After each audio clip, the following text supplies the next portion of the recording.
Révéler la gloire est toujours un mouvement stratégique de Dieu, alors que la situation peut être difficile et peu prometteuse. Je pense que c'était la raison de la transfiguration. Les jours étaient alors difficiles car les choses se refermaient autour du Seigneur et de sa petite compagnie d'hommes. L'atmosphère était imprégnée de haine et la croix se profilait au loin. Comment allait-il pouvoir faire face?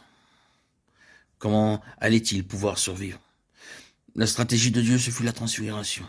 Ils virent sa gloire. Et bien que par la suite et pour un temps, elle parut s'être estompée, cependant quand il ressuscita, ils comprirent tout cela. À la lumière de la résurrection, la transfiguration prenait sa pleine signification. De même, l'hostilité croissait à l'égard de l'église à Jérusalem, le jour où ce jeune homme merveilleux, Étienne, fut traîné et lapidé à mort. C'était à cause de cette haine si brutale à l'encontre du Seigneur Jésus.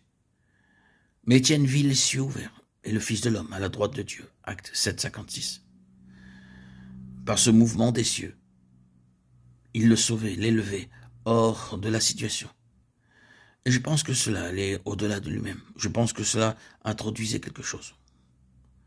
En tous les cas, un homme en cette circonstance devint jamais un très puissant élément dans l'Église. Il fut terriblement affecté parce qu'il vit sur la face d'Étienne et parce qu'il entendit des lèvres d'Étienne.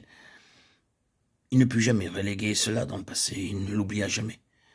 Il confessera plus tard: j'étais moi-même présent, joignant mon approbation à celle des autres. Acte 22-20. La vision de la gloire est une chose qui préserve dans les jours difficiles et sombres de notre vie. Ensuite, nous voyons Paul dans la prison. Il est presque à la fin de sa vie et de son long ministère. Il pense à toutes ces nombreuses églises, certainement beaucoup plus que ce que nous avons pu recenser à travers les épîtres, qu'il avait été appelé à lever ici et là. Il pense à tous ces nombreux convertis, à tous ceux qui sont spirituellement redevables de son ministère. Il est enfermé dans la prison et il ne peut pas aller vers eux. Les églises sont dans un état de déclin et beaucoup se dressent contre lui et s'éloignent de lui, alors qu'il est là, dans cette situation. C'est un homme seul. Luc seulement est avec moi. Un homme dans la difficulté, humainement parlant. Quelle situation, quelle fin pour un homme comme lui. Qu'est-ce qui pourra l'empêcher de sombrer?